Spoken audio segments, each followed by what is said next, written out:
Hello everyone, welcome back to my channel.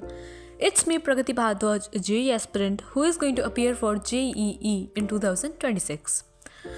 ये vlog होने वाला है मतलब एक स्टडी व्लॉग एंड ये शुरू होगा 6:30 PM पे शाम को एंड ये एंड होगा सुबह 4 बजे. Without any further delay let's begin. तो 6:30 पर अर्जुना 2.0 पे था एक रोहित अग्रवाल सर का इंटरैक्टिव सेशन जो कि लाइव था. इसमें सर ने काफ़ी सही एंड काफ़ी रियलिस्टिक रिवीजन प्लान दिया है ऑफ ऑर्गेनिक केमिस्ट्री जिसे मैं फॉलो करने वाली हूँ बहुत ही अच्छे से. अगर तुम लोगों ने भी वो सेशन देखा है तो do let me know in the comment section. तो ये जो सेशन था वो 1 घंटे का था एंड मतलब 7:30 पे एंड हुआ था, अराउंड 7:30. उसके बाद मैंने बाकी सब्जेक्ट्स का भी ऐसे ही सिमिलर स्टडी प्लान बना लिया, मतलब revision plan. Memory lane isn't that too far away from our hearts, yeah. The ones we keep close. And then according to organic chemistry का रिवीजन प्लान मुझे रिवाइज करना था IUPAC नॉमेनक्लेचर. तो मैंने revision start करा एक mind map lecture देखने से. तो ये जो दिन था तो मैंने, क्योंकि मेरे पास ज़्यादा टाइम बचा नहीं था, इस वजह से मैंने सिर्फ माइंड मैप का लेक्चर देखा और अपने नोट्स को बहुत थॉरली रिवाइज़ करा. मेनली थ्योरी रिवाइज़ करी थी मैंने. क्वेश्चन प्रैक्टिस मैंने नेक्स्ट डे के लिए अलॉट कर रखा था. तो यहाँ पे मैं यूट्यूब पर माइंड मैप लेक्चर देख रही हूँ. फैजल सर, मतलब सर क्या पढ़ाते हैं, वाओ. बहुत अच्छे से रिवीजन हो गया था मेरा. मुझे अराउंड 1.5 आवर लग गया था इसे रिवाइज़ करने में. That's why I don't worry about the things that I don't see, yeah. These days I don't worry about much. I think we should have some more fun. I still dream about the days when we were young. I'll take a hit and still finish in one, yeah. And then उसके बाद I started off with 12th का syllabus, क्योंकि जो मेरे बाकी के revision plan थे वो नेक्स्ट डे से स्टार्ट हो रहे थे इस वजह से. तो 12th का सिलेबस मैं बताती हूँ. यहाँ पे मैं मैथ्स में करी थी मैट्रिक्स वाला चैप्टर. इस चैप्टर को स्टार्ट करे हुए मुझे पता नहीं कितने ही दिन हो गए, लेकिन अब तक एंड नहीं हुआ है, क्योंकि मैथ्स को मैं मतलब बहुत आराम से कर रही हूँ. तो मैं मतलब ज़्यादा देर का लेक्चर देख भी नहीं पाती 12th के, क्योंकि नोट्स में बहुत मतलब बहुत इलेबोरेट करके लिखना पड़ता है. तो बहुत ज़्यादा टाइम चला जाता है क्योंकि लेक्चर रोक रोक के लिखना पड़ता है इस वजह से. बट एनीवेज अब मेरा थोड़ा ही लेक्चर बचा है मैट्रिक्स वाला. तो बस मैंने ये मैट्रिक्स कंप्लीट करा जहाँ तक मैं कर सकती थी.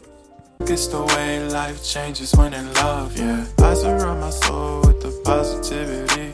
That's why I don't worry about the things that I don't see, yeah. These days I don't worry about much. I think we should have some more fun. I still dream about the days when we were young. I'll take a hit And then I started off with IOC, which is D and F block elements of class 12th. And finally मेरा chapter ख़त्म हो चुका है. ये मेरा 1 घंटे का रहता केवल आधे घंटे का था, लेकिन आधे घंटे नोट्स बनाने में भी चला गया.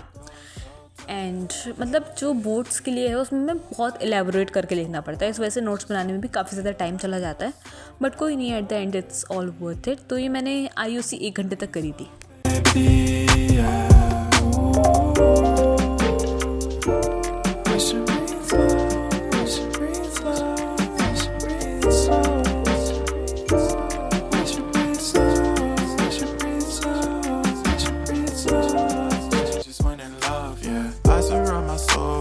positivity. That's why I don't worry about the things that I don't see, yeah. These days I don't worry about much. I think we and फिर जैसा कि मैंने बताया, I have got my NCERTs of 12th. तो यहाँ पे मैंने अपने इंग्लिश का सिलेबस स्टार्ट कर दिया है, क्योंकि मैंने सुना है इंग्लिश का सिलेबस काफ़ी ज़्यादा बोरिंग है इस वजह से. तो यहाँ पे मैं कर रही थी chapter number 1 and chapter number 2. 2 chapter कर लिए थे मैंने, जो कि दोनों ही पोम्स थी. तो ये मैंने यूट्यूब पे 1 शॉट देखा था, मैंने उसी से कर ली थी दोनों ही पोएम्स एक 1 शॉट देख के. ऑल्सो मैंने इनके NCERT क्वेश्चंस भी एक कॉपी में लिख के सॉल्व कर लिए हैं, which is like a really good thing. मतलब मैंने अपनी जो नोटबुक थी उसमें केवल आंसर्स लिखे हैं बहुत ही रफली. हाँ, and this is how I completed 2 chapters of English as well. But अब मैं इंग्लिश को नहीं छूने वाली, जितना इंग्लिश करनी थी हो गई, क्योंकि जब पहले दिन NCERT आई थी तो I was just so excited to use it. बस 2 चैप्टर कर लिए, now I am done with it. अगर तुम्हारे साथ भी ऐसा होता है तो बताना ज़रूर कमेंट्स में. So that's it for this vlog. Hope you enjoyed watching it. अगर मेरे चैनल पे नए हो तो सब्सक्राइब ज़रूर कर देना, because we are very close to 600 subscribers. मिलते हैं नेक्स्ट ब्लॉग में, तब तक के लिए bye bye, tata, take care and बहुत ही जल्द एक और बेहतरीन ब्लॉग आएगा, तो stay tuned, bye. Take a hit and still finish in one, yeah.